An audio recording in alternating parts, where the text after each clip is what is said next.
In the early morning meditation, we read something, and today we were reading the teachings of Mahapurush Swami Shivananda.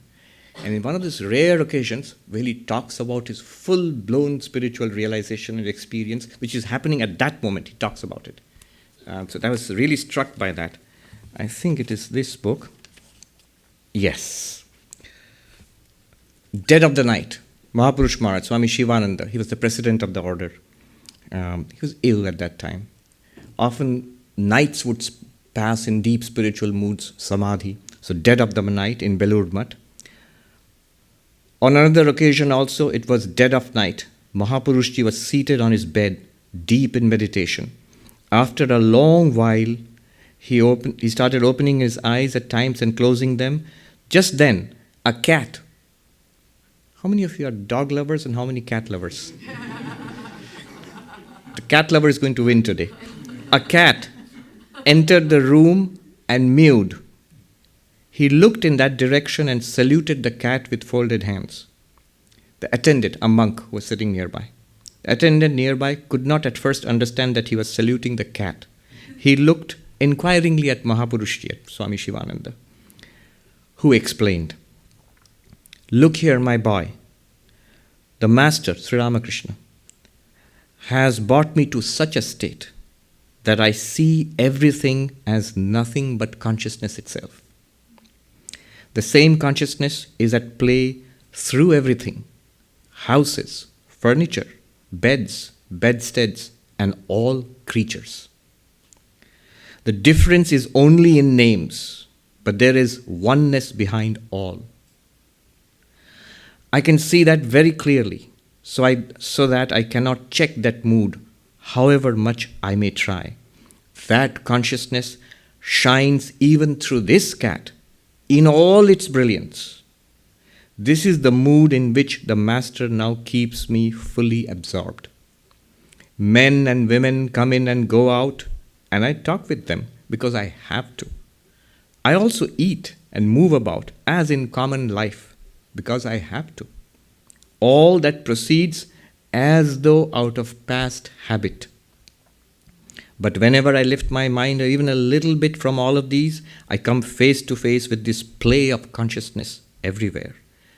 Names and forms and all such things belong to a very low order of existence. Whenever the mind transcends names and forms, you come to the acme of realization that everything is full of bliss. Everything is full of consciousness. Such things cannot be explained through word of mouth. He alone can know who attains that state." He seemed to be in a mood to talk of many things more, but he became silent all of a sudden. The attendant stood stock still, wondering at what he had just heard. This passage, I was thinking in the morning meditation, has so many nuances, I mean, I found in it a range of philosophical points of view. If you try to explain this, what we just read, is it Advaita? Is it Vishishtadvaita? Is it Kashmir Shaivism? Is it Tibetan Buddhism? You see, notice, I see everything as nothing but consciousness itself.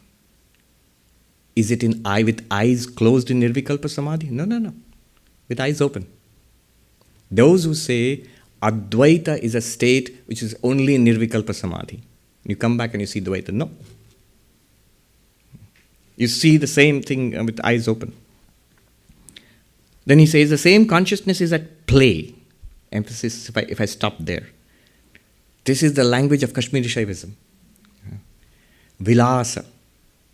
Or sometimes vibration, spanda. The vibration, usually you talk about insentient things vibrating. But if the same thing a living being is doing, a dog or a cat is doing, you'll say the kitten is playing. So when consciousness seems to be vibrating, moving, it seems full of action and dynamism. You can call it play. Leela is a better word. So divine play. Same consciousness is that play. Again. Where? Through everything. we normally associate consciousness with living beings. So he says all creatures. But also he says houses, furniture, beds, bedsteads, and all creatures. And there is, for example, I know Advaita Vedanta a little better than I'm actually better than other philosophical traditions, which I know much less. I can just imagine the amount of philosophical machinery, epistemological machinery generated to bridge the gap between houses on one hand and cats and dogs on the other hand. Sentient beings and jiva, the whole mechanism of reflected consciousness and subtle bodies, which makes a jiva, and insentient being, insentient being. But behind all is one consciousness. And through all beings, he says that consciousness shines even through this cat. If you say consciousness is all, that's one thing. Consciousness is in and through all, that's another thing. There you can find, you can interpret that as Vishishtadvaita, you can interpret that as Achintya Bheda Bhed. It's my Krishna alone playing in all these beings, in that way. You can do that. And again, in all its brilliance, you can say consciousness is really manifested in all human beings, maximum, enlightened being as the maximum, less and less in other sentient beings, down to these chairs and tables, much less so here. And yet Shivananda says, in all its brilliance. I'm reminded of one of the lectures of Swami Ashokananda. He says, it seems to me this doctrine of higher and lower manifestation can only be a relative truth at best.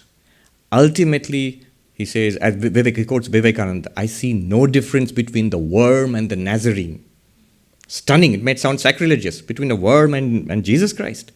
Not that Jesus Christ is a worm, it's the other way around. It's that whatever seems to me as small and insignificant is permeated, and there's the same radiance, existence, consciousness, bliss blazing through all of that. And then, his present state, is he not sitting there with a body? Is he not a sick old man? Is he not? Does he not eat and talk and just like everybody else? He says, yeah, that's also there.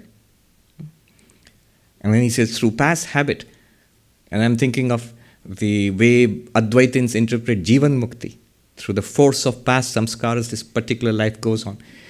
So in this one passage, in the dead of the night, about 100 years, little less than 100 years ago, towards the end of Mahapurush's life, he's talking to a monk there. Now he's not giving a philosophy lesson here. He's not subscribing to any particular view. He's just telling that monk what he is experiencing at that moment. And this is a mature experience of one of the direct disciples of Sri Ramakrishna. As we just heard, he said, by the grace of Sri Ramakrishna, I have been elevated to the state of an Ishwar Koti. This is this mature spiritual experience of the highest order. And here I can easily see Advaita in all these sentences. In some of the sentences, I have to stretch Advaita a little bit to accommodate that. In all of these sentences, you can explain it through Kashmir Shaivism. Some of them you have to stretch it a little bit. You can explain it through Vishishtadvaita. You can explain it through, the Vajrayana Tibetan Buddhist, the final kind of, not just the philosophy, the Prasangika Madhyamaka philosophy, but the practices beyond that, which will lead to an experience. So yes. Good. Thank you so much.